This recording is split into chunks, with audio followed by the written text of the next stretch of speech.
سب سے مقبول ترین وظیفہ استغفار ہے۔ درود شریف روحانیت بڑھاتا ہے۔ اگر بسم اللہ پڑھ لی جائے تو شرمگاہ اور شیاطین کے درمیان پردہ بن جاتا ہے۔ ایک انار کھانے سے دل 40 دن تک منور رہتا ہے۔ باوضو رہنے سے رزق اور عمر میں اضافہ ہوتا ہے۔ ہر جمعے کو صدقہ دینے سے والدین عذاب قبر سے محفوظ رہتے ہیں۔ 40 دن دنیا سے بے رغبتی کرامات کو آزاد کرتی ہے۔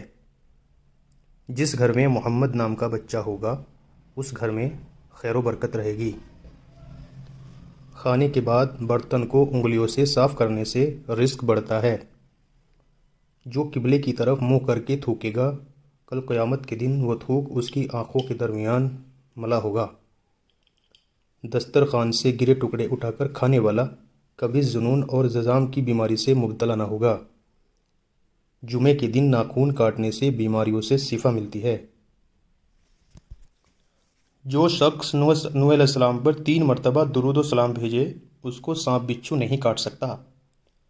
جنت میں ایک نہر ہے جس کا نام کوثر ہے۔ جو شخص اس کی آواز سننا چاہے وہ اپنے دونوں کانوں میں انگلی ڈال کر سن لے۔ یہ حضرت عائشہ رضی اللہ عنہ تعالیٰ سے روایت ہے۔ جیتون کی مالش بدن پر کرنے سے شیطان 40 دن تک دور بھاگتا ہے۔ ہر مہینے کے پہلے 3 دن شہد چاٹنا بڑی تکلیف سے محفوظ کر رکھتا ہے۔ جو شخص نہر منہ عدد کھجور کھائے گا اس پر کبھی جادو اثر نہیں کرے گا۔ جو چیز یقین کامل کے ساتھ اللہ کے سپرد کی جائے وہ کبھی چوری نہیں ہوتی۔ جو دن میں گناہ نہیں کرتا اسی رات میں مصلی پر کھڑے ہونے کی توفیق ملتی ہے۔ جو دن میں گناہ کرے گا وہ رات میں تہجد نہیں پڑھ سکتا۔ اگر پاؤں سن ہو جائیں تو درود پاک پڑھنے سے ترنت سن ختم ہو جاتا ہے۔ کھڑے ہو کر شلوار پہننا انسان کو سنگ دل بناتا ہے۔ والدین کی طرف دیکھنے سے نظر میں اضافہ ہوتا ہے۔ عاشوراء کے روز کھانا کھلانے سے سال بھر کا رزق اللہ پاک مفت دیتے ہیں۔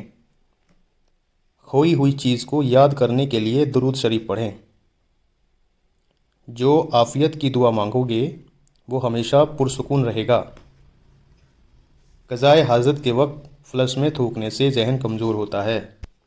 حضرت علی رضی اللہ عنہ تعالیٰ فرماتے ہیں نرگس کا پھول سونگھنے سے برس جنون اور زکام سے محفوظ رہتا ہے۔ وبا کے دنوں میں درود پڑھنے والا وبا سے محفوظ رہتا ہے۔ سانپ دانتوں سے ڈستا ہے اور انسان آنکھوں سے ڈستا ہے، اس لیے ہمیشہ اپنی نظروں کی حفاظت کیا کریں۔ جو عورتوں پر بری نظر ڈالتا ہے علم کا نور اس سے چھین لیا جاتا ہے۔ مسواک کو زمین پر رکھنے والا جنون جیسے مرض میں مبتلا ہو سکتا ہے۔ حجاب کرنے والی خاتون کبھی کینسر سے مبتلا نہیں ہو سکتی۔ بے پردہ عورت اور تنگ و باریک لباس پہننے والی عورت کی اولاد بھی بے حیا نکلتی ہے۔ جس کو حضرت خضر علیہ السلام کی کنیتی یاد ہوگی وہ ایمان کی حالت میں مرے گا۔ جس کی جتنی شہرت ہوگی وہ اتنا ہی بے سکون رہے گا۔ عاشوراء کے دن سرما لگانے سے آنکھیں سارا سال دکھتی نہیں ہیں۔ 2 خواتین کے درمیان چلنے یا بیٹھنے سے طبیعت میں بگاڑ پیدا ہوتا ہے۔ قبروں پر لگے خطبے پڑھنے سے ذہن کمزور ہو جاتا ہے۔ تیز خوشبو لگانے والی عورت ڈبل گناہ کی مستحق ہوتی ہے۔ تیز خوشبو لگانے والی عورت ڈبل گناہ کی مستحق ہوتی ہے کیونکہ اس نے مردوں کو اپنی طرف متوجہ کرنے کا سامان پیدا کر دیا ہے۔ سنت نبی کے طریقے پر سونے والا کبھی ہارٹ اٹیک کا شکار نہیں ہو سکتا۔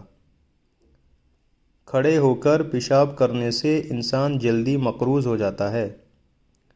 دروازے اور دہلیز کی چوکھٹ پر جو بیٹھے گا وہ 1 ہفتے کے اندر اندر مصیبت میں مبتلا ہو جائے گا۔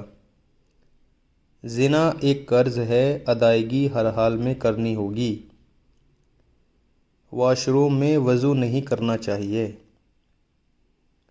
بچوں کے مسوڑوں پر شہد مل دیا جائے تو بچہ دانت آسانی سے نکالتا ہے۔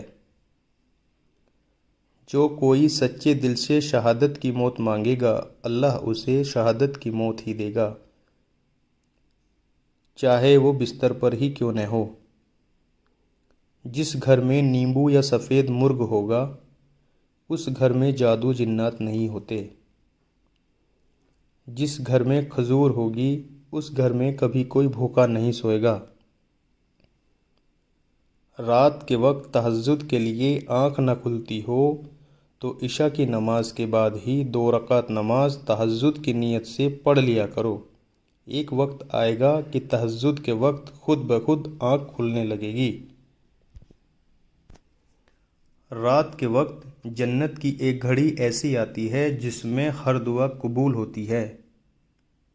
مسواک کرنے والے کو موت کے وقت کلمہ طیبہ نصیب ہوگا۔ جو شخص ہر ہچکی پر کلمہ پڑھے گا اللہ اسے موت کے وقت کی ہچکی پر کلمہ نصیب کرے گا۔ کسی اچھی چیز کو دیکھو تو ماشاءاللہ کہا کرو، نظر بد سے محفوظ رہتی ہے۔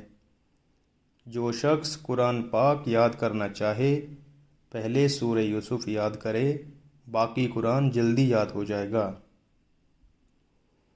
دعا مومن کا ہتھیار ہے اور ہر وظیفے سے زیادہ مؤثر ہے۔ رات کو کسی وقت اٹھنا چاہے اور آنکھ نہ کھلتی ہو تو 3 مرتبہ اپنا خود کا نام پکار کر کہیں کہ مجھے فلاں وقت بیدار کر دینا۔ آپ کا ہمزاد آپ کو ٹھیک وقت پر جگا دے گا۔ اسے نکل جانے کو کہو، اگر نہ جائے پھر اسے مار دو۔ منہ سے ناخن کاٹنے والا برس کی بیماری میں مبتلا ہو جاتا ہے۔ جس کا دل سخت ہو وہ مساکین کے سر پر ہاتھ پھیرا کرے اور یتیموں کو کھانا کھلایا کرے۔ چینٹی، شہد کی مکھی، ہدہد، ان جانداروں کو کبھی مت مارا کرو۔ جو شخص مسجد کی صفائی کرے گا اس کی شادی جلدی ہوگی اور نیک بیوی ملے گی۔ کھیرا اور کھجور کھانے سے دبلے پتلے لوگ صحت مند ہو جاتے ہیں۔ صدقہ بلاؤں کو ٹالتا ہے۔ اللہ کے راستے میں 1 روپیہ خرچ کرو گے تو اللہ تعالیٰ آپ کو 10 روپے واپس دے گا۔ آب زمزم کو جس نیت سے پیا جائے وہ نیت لازمی پوری ہو جاتی ہے۔ اللہ کا نور اللہ کے راستے میں ہی ملتا ہے۔ وظیفوں میں کامیابی چاہتے ہو تو ہنسنا، بولنا اور کھانا کم کر دو۔